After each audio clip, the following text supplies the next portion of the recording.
Assalamualaikum warahmatullahi wabarakatuh. Halo sahabat cerita kehidupan. Apa kabar kalian semua? Syukur alhamdulillah kita bisa berjumpa lagi di channel ini. Salawat dan salam selalu tetap tercurah kepada junjungan kita, Nabi besar Muhammad Sallallahu Alaihi Wasallam. Tidak lupa kami sampaikan salam sehat, salam sejahtera. Semoga kita semua tetap dalam lindungan Allah Subhanahu wa Ta'ala. Seperti biasa, kita akan berbagi kisah dari yang unik, menarik, sampai bikin nangis. Semoga bermanfaat.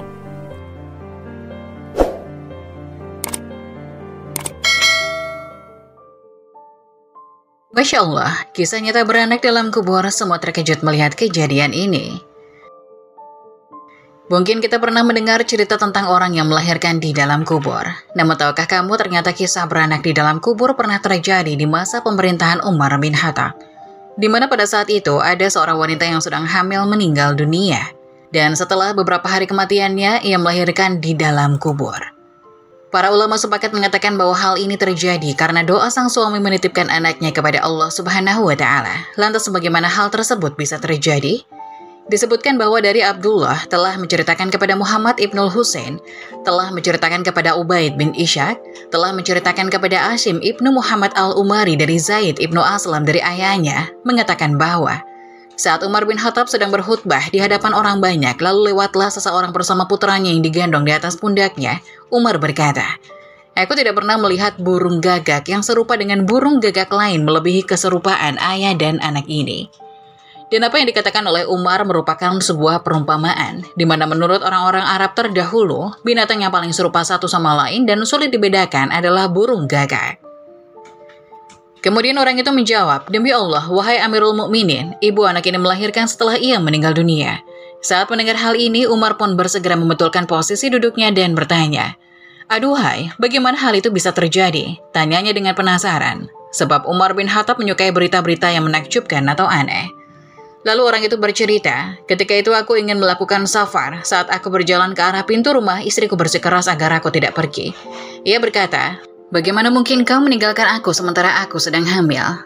Lalu aku pun menenangkannya dan berkata, 'Aku menitipkan janin yang berada di dalam perutmu kepada Allah Subhanahu wa Ta'ala.' Sehingga setelah itu aku pun pergi meninggalkannya. Setelah aku pulang dari bepergianku, aku melihat ada banyak kerumunan orang di dalam rumahku. Lalu anak-anak dari pamanku menghampiriku dan memberitahukan bahwa istriku telah meninggal dunia. Sehingga aku merasa sangat sedih dan terkejut karenanya. Aku pun mengucapkan, 'Innalillahi wa inna ilaihi raji'un.' Lalu pada suatu malam ketika aku duduk di baki bersama dengan anak-anak pamanku untuk makan malam, tiba-tiba aku melihat ada asap yang keluar dari kuburan istriku. Lantas aku bertanya kepada anak-anak pamanku, 'Apa ini?' Mereka menjawab, 'Kami tidak tahu. Kami hanya melihat asap tersebut setiap malam keluar dari kuburan istrimu.' Lalu aku berkata, 'Demi Allah, aku adalah orang yang paling mengetahui tentang istriku. Dia sering berpuasa dan dia adalah wanita yang mulia. Dia selalu beramar ma'ruf nahi mungkar sehingga Allah Subhanahu wa Ta'ala tidak mungkin menghinakannya.'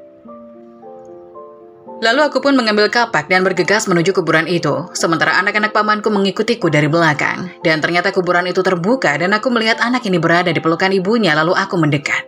Tiba-tiba ada suara yang berbicara kepadaku, 'Wahai orang yang menitipkannya kepada Tuhannya, ambillah kembali titipanmu. Jika seandainya engkau juga menitipkan ibunya, maka tentu engkau akan mendapatinya juga.' Kemudian setelah melihat sang anak dalam pelukan ibunya tersebut, maka pria itu berkata, 'Aku mengambil bayi tersebut dan selanjutnya kuburan itu kembali tertutup.'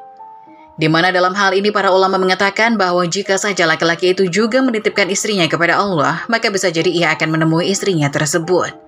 Dengan kata lain bahwa istrinya masih hidup. Namun takdir Allah telah tetap dan Allah Subhanahu wa Ta'ala telah menakdirkan lelaki itu untuk tidak mengucapkan doa tersebut. Adapun kisah istrinya disangka meninggal dunia, lelaki ini menyesal tak turuti perkataan anak bungsunya. Di sebuah desa di Kabupaten Aceh, Ramiang, Provinsi Aceh, hidup sebuah keluarga beranak 3 yang kesehariannya seperti kebanyakan masyarakat lain. Sang suami setiap hari bekerja, sementara istrinya menjadi ibu rumah tangga dan mengurus ketiga anaknya. Diketahui bahwa anak pertama keluarga tersebut kelas 2 SMP, anak kedua duduk di bangku kelas 5 SD, dan yang bungsu masih berusia 3 tahun.